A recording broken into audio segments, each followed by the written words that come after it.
Oh, hi. Oh, wait. Okay. Can you hear me? Are you, are you muted?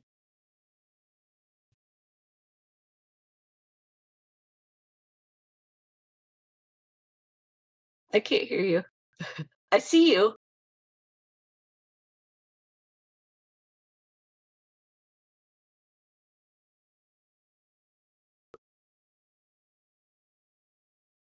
Oh, you're connecting to audio. How's that? Oh, yeah, Okay, yeah, here we go. yeah. Hey, you know what? I think your office is cooler than my office. Is it? That looks rad, man. Thanks. I'm still trying to put it together. Well, we had to have our roof fixed. Oh, that What was stinks. it? So, Gosh, like last fall already. oh And my then God, we it's went. just been on an ongoing fiasco with getting, and then it like affects the inside. Oh my God, is I it know. wind So damage or I'm something like, that you went through? please don't rain on my pop Funkos. Don't rain on my band posters. No. Oh my God, no. Ugh, I know I Oh turn my up my God. volume.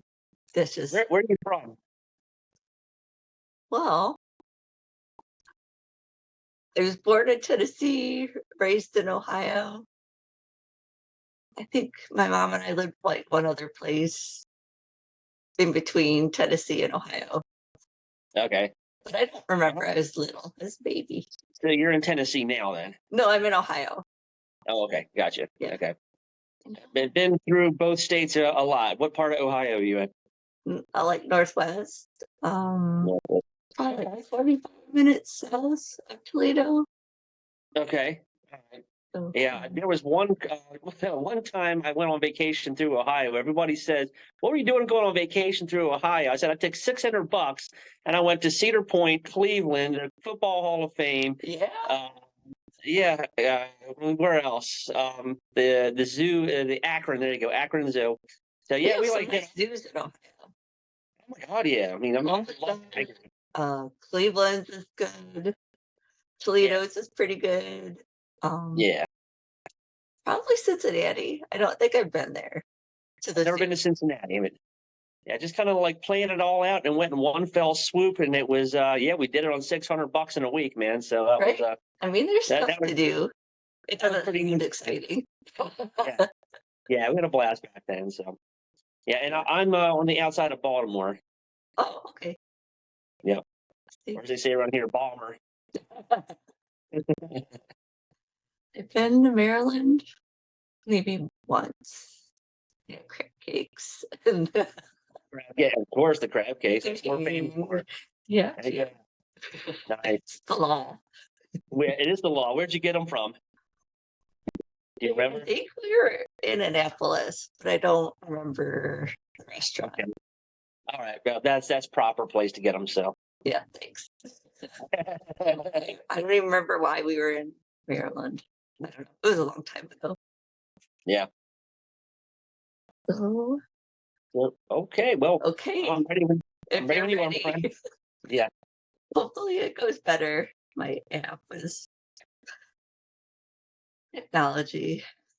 Technology. That's all right. But we're here. We got it. Yeah, yeah. It's like I have a backup for the backup. To get to the third backup, I don't know. We just have to call each other. Well, so far we're holding strong. So Yeah, yeah, yeah, we're okay. yeah. I took my kids shopping, and she's not a good shopper. She's just never. But she's 15, so there are these guys behind us, just regular I have a guys. 16-year-old, so I get it 100%. Like they were grown men, they were adults, and just looking at oatmeal or whatever, and Oh, like that's crazy. minding their own business. And she was like all anxious, like, I'm like, what are you being weird for? Like, you're just getting oatmeal and She's like, I I got a book don't know, signing I'm today scared. down in Baltimore. I'm like, you're scared. Yeah. She's Yeah. like, you don't have to be scared anymore because you're old. I'm like, I'm not 80. Thanks. But Yeah, thank you. All right. I get it. We're all old. It doesn't matter. you know, Since you have a kid that hits the teenage years, doesn't matter. No matter how close you are in the gap there, you're old. yeah. I'm like, okay, Yeah. So I had a book thanks. signing this morning in Baltimore. That went really well. Yeah. Yeah, pretty nice turnout. So yeah, I was selling the Revolution Calling and also the Coming of Age book that I had before that. So had a nice turnout. I was really happy. So it was this cool little bookstore and record shop. So it's called Protein Records and Books. Yeah, Records and Books. So yeah, it was neat. That sounds great. I want to go there.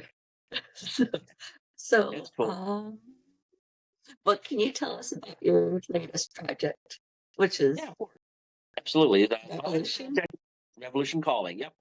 Uh, yeah, this novel is basically it's almost a semi autobiography. I kind of went through a lot of what's in there. It's I call it an Outsiders for Generation X heavy metal style. So I had one reviewer talk about if you wanted to compare it to what Eddie in Stranger Things went through. Right. Right. Yeah, as far as his day to day lifestyle, that's kind of what the book is about. It's me spread out of the two characters. Their name is Jason and Rob. So I kind of put my experiences into two guys, and it's a lot of comeuppance of what they're going through. I mean, they're harassed, they're persecuted. A lot of people, no matter what your generation's probably gone through it in of some form, whether Yeah. you're a metalhead or you're a goth or you're some sort of outsider type. That I do a lot of commentary on just the whole school social stratum. So it's like you have the populars, you have the jocks, you have the metalheads, you have the preppies, and just everything that I saw going on back in high school. I kind of like just bring it into a fictional story using my real life experiences, and then I'd say about more than half is real, and then the other half is fiction. It does come to a very brutal finish. My guys go through a lot, and yeah, it's the whole idea is just I just want everybody to say there is hope. There is be true to yourself as much as you possibly can be with everybody that may be giving you static in your life. Um, there is a good view on the opposite end if you hold true, and there's a lot of stuff I'm going through with Revolution Calling, but it's just in a way it's a celebration of heavy metal culture back then, but it's brutally honest. I don't pull my punches, so Right. yeah. Like a metalhead. So They don't hold their punches. It's okay. you bet. I'd rather have that than somebody's sneaky Yeah, guys, yeah. I mean, it's I mean, just tell me the brutal truth. Except for my kid. She's too honest. John, I know. Oh, I know. Like I said, going through it myself, I understand what. Yeah. Kids. So you covered music for a very long time Yeah. and 16 film. years. And what led you to kind of transition into writing books? Okay. Yeah. I've always loved music, obviously, and Right.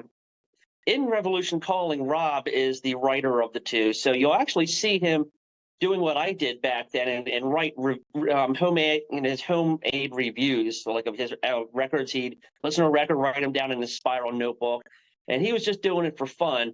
And his father was teaching him old '50s rock and roll, so that was the Right. life that I. So my pop taught me '50s rock and roll to the point that he would quiz me all the time. Yeah. And yeah, so I mean, it'd be literally just sit down on Friday nights, play an hour of '50s 45s, and he would just look at me for the artist, and then after a while, he just wanted to have the artist and the song title. So I just had to get really good to play the game, and kind of like set myself up for what I was going to do later. And I used to do that in my bedroom all the time. It's just kind of like write homemade reviews and it just really fueled my love of it. And I've always loved writing, period. I would write short stories in class in high school, which I also recreate in Revolution Calling. My teachers in creative writing, Paul Day, and expository writing, Steve Hollins, those guys made me read everything I wrote to the entire class. So it just really kind of gave me a confidence, and it gave me the wherewithal to just keep going and keep writing. So I started after high school. I started writing for a college newspaper. I was the assistant editor. I had a music column. Of course, it was very heavy metal slanted. So um, it was interesting because some people really liked that stuff, but then my editors were like saying, "You're a really good writer, Ray. We want to keep you doing what you're doing, but you might want to expand your horizons because there's so many people. There's not that many metal people here." So okay, fine. So I took them up on the challenge, and that's what I ended up doing, is going throughout the entire 1990s, exploring all different forms of music, not just metal, because I mean, metal in America was already kind of like going down the tube. It was kind of transitioning to grunge. You still had a death metal underground. You still had Slayer was still kind of hanging around. But a lot of it, American heavy metal as we knew it, was just kind of fizzled out. So Right. I hopped on grunge, I hopped on rap, I hopped on jazz, and then alternative rock. That like just really just took over my life in college. So I just really started branching out. Then I started looking into Celtic music, Japanese music. I just couldn't absorb it enough, and it really just gave me a passion. I eventually got into country music. So, and I never thought I would like country music. I Right. mean, my parents used to say, "One day you'll like country music." No, no, no, I don't know. Typical rebel teenager with that kind of stuff. But I had a wonderful relationship with my parents, but I said, no way would I ever like country. Well, you know what? The joke's on me, because that came along, and it's also just all part of the roots. And so before I got into the writing about music and horror movies, I was writing some fiction, flash fiction, some fan fiction, Star Wars realm. Then I just started just practicing writing fiction, and I got some stuff published. In 1999, I actually wrote a sci-fi story where the prize was the painting that you were writing the story on. So I won that, and that really kind of gave me a boost. From there, I started writing for local newspapers, doing some beat reporting and doing photography. And I did those for a few years. And then for a year, I covered NHL hockey games. There is a guy from Finland who moved to California, and he wanted an analysis guy. And I always loved hockey. So I did that for a year solid, just reporting on games. And so after a year of that, we parted ways on that. And then I just decided, I saw that there was a lot of the metal bands here before what they call new metal, before Slipknot and Korn and Limp Bizkit, before they all like got popular. I was starting to hit all the old bands from back in the day that weren't doing anything. I just wanted to kind of like put together a book of where are they now kind of stuff Right. with all the old bands. You wouldn't believe how many people were so receptive. It was just cool. It was just I was a nobody. And I was just reaching out to Dee Snider, Twisted Sister. And that guy, he ended up giving me a job from the interview. Yeah. I actually wrote for the House of Hair online for a while. And I mean, he was funny, and he's like the most professional interviewer or interview guest you'll ever have. I mean, you'll have your interview questions set. He'll just roll in and cover 3 in one swoop. So he's a pro. So I did that, and just a lot of the old heavy metal bands from the 80s. And I just had so much success with people that eventually one of them put my name in the hat to like some of the record labels out there and saying, "There's this guy inquiring about old metal. You might want to reach out to him." So sure enough, I get like one publicist who asked what I was doing. I told him. He said, "Well, how would you like to write for like a heavy metal website covering a new band?" And okay, I said, "Yeah, sure, why not?" So he sent me a care package full of albums. And that's kind of how it got started. And so I reviewed albums for hitriff.com. That was my first place. And so when I got assigned to do an interview, they said, well, you're recommended from all the people that you've been talking to on the side. They said that you know how to really conduct it. And I was just an amateur at the time. So Right. They said I knew how to answer creative questions, keep them going. I mean, there was some of these guys like Michael Shanker and Joe Lynn Turner. I talked to them for 4 hours at a time. They would just get rolling. Kevin Dubrow of Quiet right before he passed away. Right. We talked in 2 sessions, and I think that I'm really gonna just say keep segueing. Sorry, but That's yeah. okay. When I interviewed Kevin Dubrow, he died a couple months later, and it Oh, was just oh yeah, that blew me away.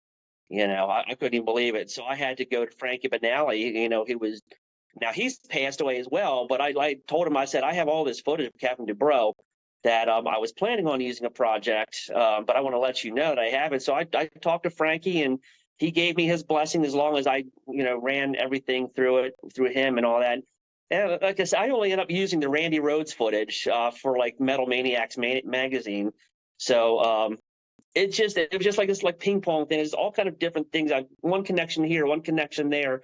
And back to Pit Riff, the first interview guest they gave me was Jack Russell of Great White, and that was a month after the Rhode Island fire. yeah. So, yeah, so that was pretty deep. And of course, I was warned by the publicist, don't go there. I said I wasn't planning on it. I see that they have a new album to promote, so that's what I did. I tailored my questions to the old.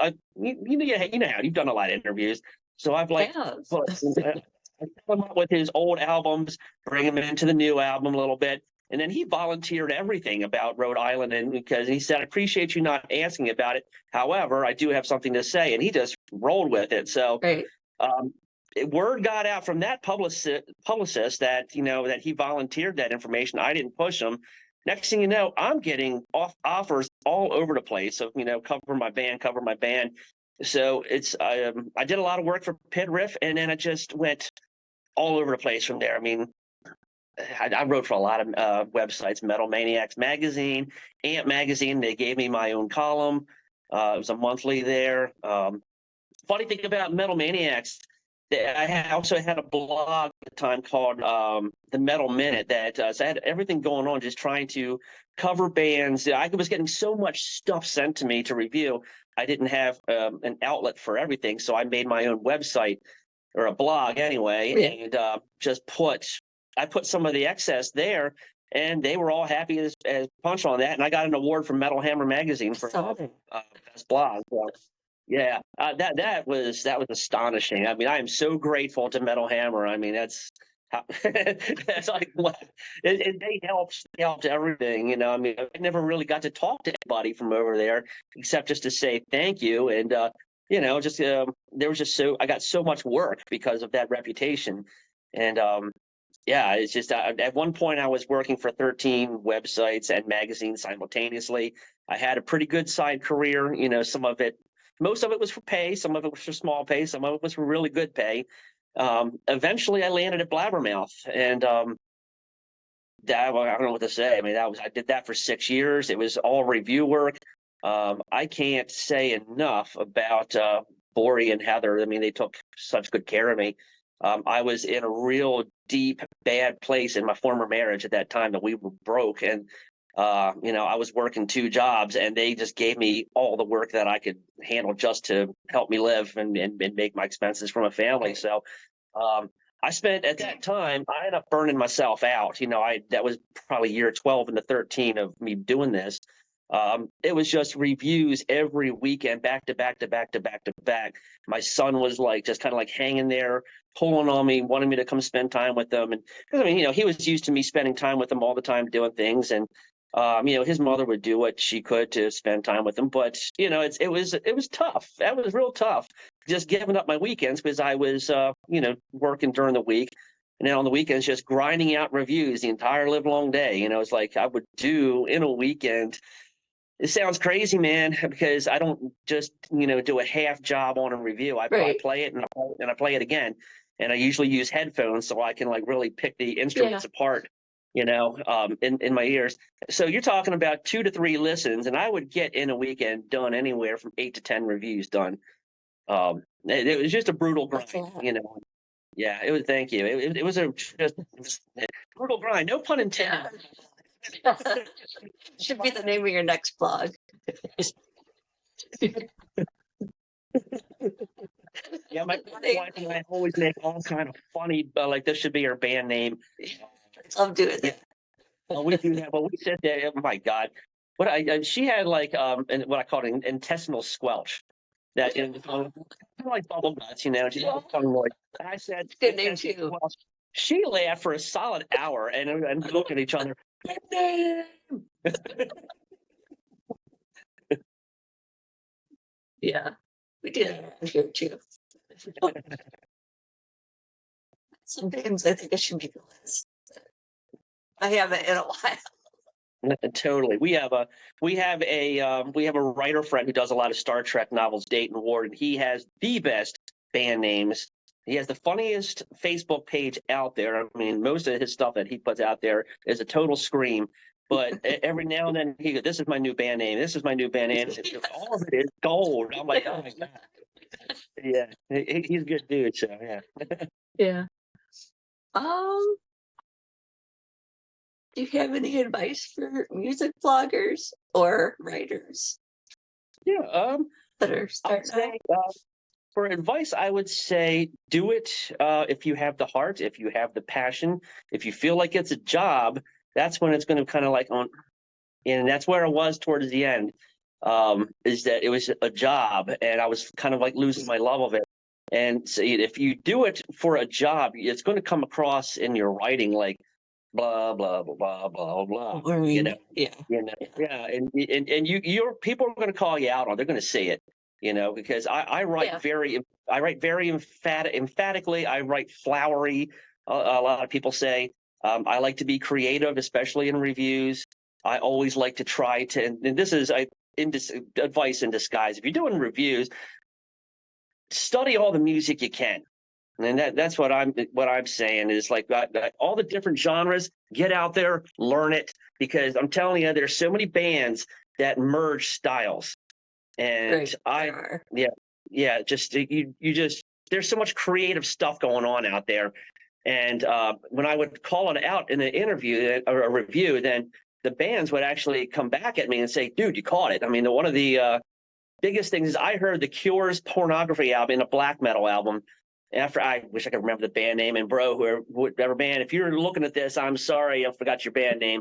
But he emailed me right after that, and he said, "You're the only one who got it that I heard the Cure in there." So we're talking about like brackish death metal, at hyper shred, Right, not where you expect the Cure to be. those one man band black metal. A lot of it is just 2 chords, 3 chords, on repetition, but this guy, what he was doing, pretty intense, but it was also articulate. And when I heard the Cure in there, I was like, "Oh, all right." So I put it in the review. So I've done that at a lot of places. If I hear country music, I'm going to let everybody know. If I hear 50s rock and roll, I'm going to let everybody know. Jazz, you name it. But especially right now, I mean, I've been listening to a lot of liquid metal right now on Sirius, especially the Japanese bands. My God, they are just going for it. And they really want it with what they're doing, and I'm hearing so much different stuff going on. It's kind of like almost a Mr. Bungle approach to just hyper speed Japanese death metal. They're doing that Mr. Bungle philosophy or between the Buried in Me philosophy, where you don't know what they're going to do next. And there's just so much different stuff going on to it. It's just so much fun. So the more astute you are in music, period, you're going to be valuable as a writer out there, and people are going to want to, number one, buy the material, but you're going to have editors out there looking at it like, okay, this person really knows, music, and you're going to get a lot more work that way for sure. Right. Well, thanks. Yeah. Keep that in mind. Absolutely. And I would say with advice, don't let the haters out there drag you down. Right. I mean, sometimes I don't read the comments. Yeah, you really got to get a thick skin. I can tell you a funny story. When my first review at Blabbermouth, and I knew the reputation of the readers there. So I mean, they tomahawk anybody, whoever you are. They tomahawk each other. They tomahawk the writers. They do what they do. I'm not going to get into it, but my first review there was Rush's Clockwork Orange, Clockwork Angels. and it's a very good album. But I gave it 8.5 out of 10, which I think is pretty strong. And Still good album. yeah, it's a really good album, and I was very proud of them on that. However, I was instantly tomahawked by the readers. I mean, one guy said, "Oh, this guy doesn't matter to anybody." Another one called for my death. So it was like, wow, okay, the rep is true. All right, cool. Immediately, you gotta just square your shoulders and walk away from it, and just believe in yourself and what you're doing, because they're going to crush you. It's a stone cold fact, you know. Whether it be Blabbermouth or any other thing that you're writing for, I mean, people are you're going to take it out on you, or you're going to get praise from people, and that's what really, for me anyway, makes it rewarding is the people that come out and speak kindly to you, or they want to engage you in conversation, or there's one of the most incredible feelings in the world when I was writing for Blabbermouth is going into shows and the PR would put my name on Ray Van Horn Blabbermouth. I walk in, and as soon as I cross past the get my credentials there, I just hear people going, "Blabbermouth's in the house, Blabbermouth's in the house," and I'm just sitting there going, "Wow, it doesn't get any better than that, man." Right. It's so rewarding, you know. And Somebody come up to me. So I had a photo pass and the press pass. They were like, what's it for? Cavalera conspiracy. This guy was looking at me like, how did you get that? Where did you get that? I'm like, from a publicist, which is true. Like, you just sort of said it. I think I walk in, they don't think, old mom's gonna. She's just here to pick somebody up and go wait in the green room. And just tell her I got it from Gloria. And, I mean, the Cavalier family, and love you guys. The Cavalier tribe are just some of the most classy people in the business. I've interviewed Max a number of times. Igor once. I sat on the bus with all of them for a couple times. Mostly when I had a really long interview with Gloria. I mean, she is one of the smartest ladies in the entire business. If you ever have a chance to talk to her at length, absolute treasure. She's a treasure to the house, right? Yeah, totally. Great show.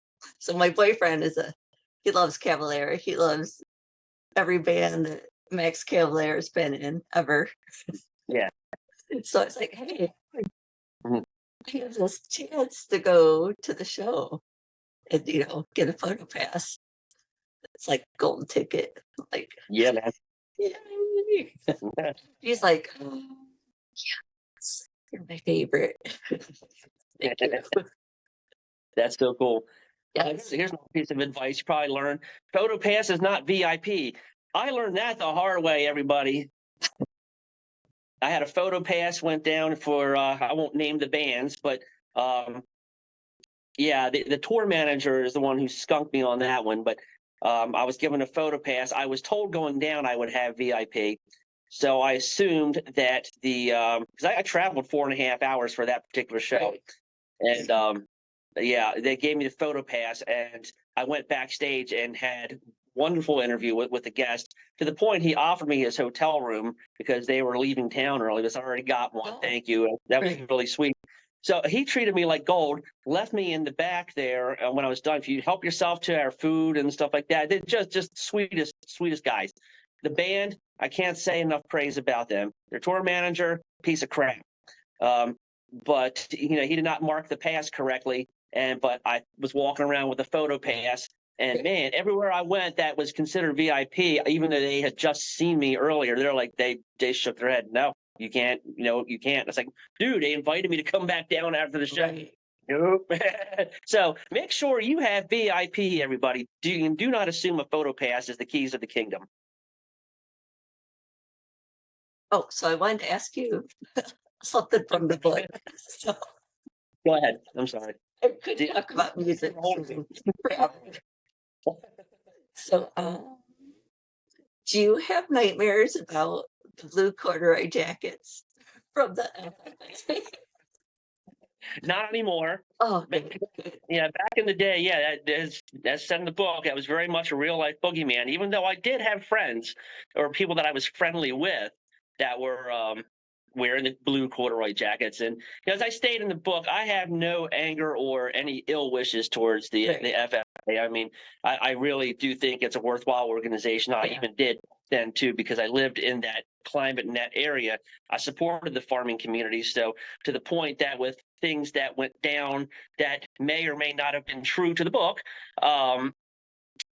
It was a shock to me. But what I went through was propagated over kind of a misunderstanding in a floor hockey game. And I just would like to say that if ran into any of those guys, I just hope we can just sit down and have a beer together, and that's the end of it. Right. What happened back then was ugly, but then we all got past it, and I just said cooler heads did prevail, and we moved on. As far as that whole thing, that's a cool question, though. No, no, just it's like I said in the book, somebody's got to, there's got to be a totem bad guy, Yeah. and I know There's no tension. you're right. I think in the movie Footloose, obviously you had, the Kevin Bacon versus the farming community there. I didn't want to recreate any of that, especially that silly chickie run with the tractors. It's the most anticlimactic scene I've ever seen in cinema. Playing "We're holding out for a hero" and like going like 2 miles an hour on tractors at each other. I sit there and howl every time I look at that scene. It's so It's funny. embarrassing. But I kind of wanted to get real with to my own experiences, and I wanted to.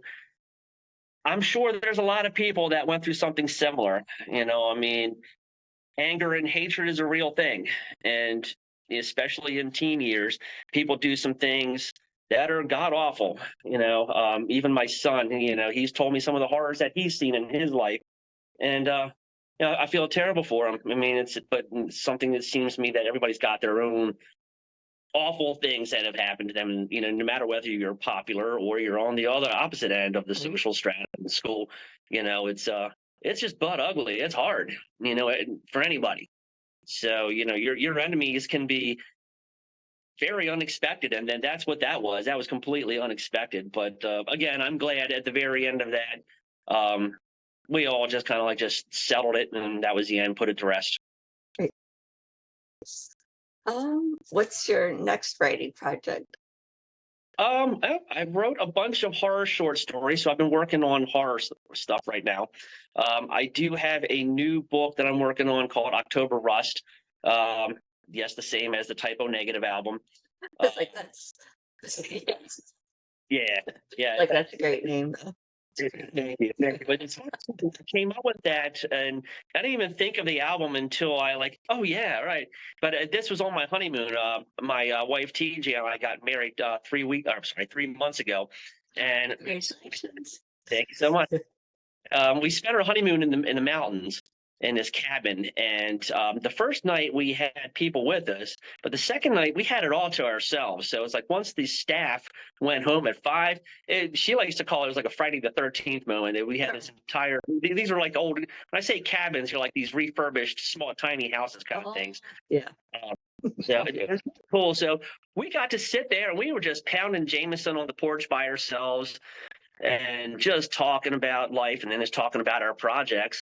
And I just came up with that idea, and I said, well, I'm tinkering around with some characters and she came up with character names. I came up with character names. I mean, she really is my partner and everything. So it was cool. I mean, we'll be laying down in the bed in that cabin or sitting on the porch and just grinding this out on our honeymoon. And I came out with like October Rust. Because it was so beautiful, man. It was like the middle of October, and it had rained so bad, like on our wedding day and up in the mountains. But everybody tells us that because we're part of the esoteric community, everyone says you've been blessed, by the gods and goddesses, that rain is on your wedding day is considered good luck. And I've heard lots of people not in the esoteric community say the very same thing. I've been married for I've heard that.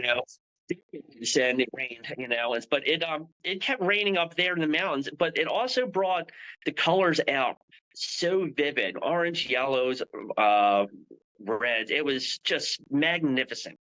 And I just thought, look at this October Rust. I looked at her. I was like, that's the title of the next book. So, yeah. I mean, I'm still working. I've got a couple chapters deep into it. It will be a horror story. Um, the all I can say at this point is I'm focusing on a it's set in the 1990s, and my female protagonist is back in the same similar situation as where TJ and I took our honeymoon, and she's there with her boyfriend who just proposed to her. It's a little feng shui, but she's there for a vendetta because something happened to her in the same area that her boyfriend does not know, and she's coming there when she reads a report of a murder that happened that fits the MO of what she went through. She thought, well, I thought we got rid of him, so that's where I'm at right now. So she's back for vengeance, but the boyfriend doesn't know yet. So that's kind of what I've got fleshed out. But October Rust is the next big project I'm working on. Okay, I can't wait. Thank you. I like spooky books. Yeah. Yeah, I've always liked horror. I mean, you can see my Creep Show poster behind me there. So Yeah. I'm a huge horror fan. I did get to write for horrornews.net for a while and a couple other horror places. So I got to interview some film directors and Bruce Campbell and especially Betsy Palmer, she was the sweetest lady. Oh my God. She was so nice. I mean, I really feel bad that I never got to take her up on her invite to come up to New York and have lunch with her. She passed right when I could finally get up there, but she was after the interview I had with her ran, she actually took the time to call me and say, "You're the first person who quoted me exactly in an interview ever." So, but that blew me away. I was on cloud nine. So,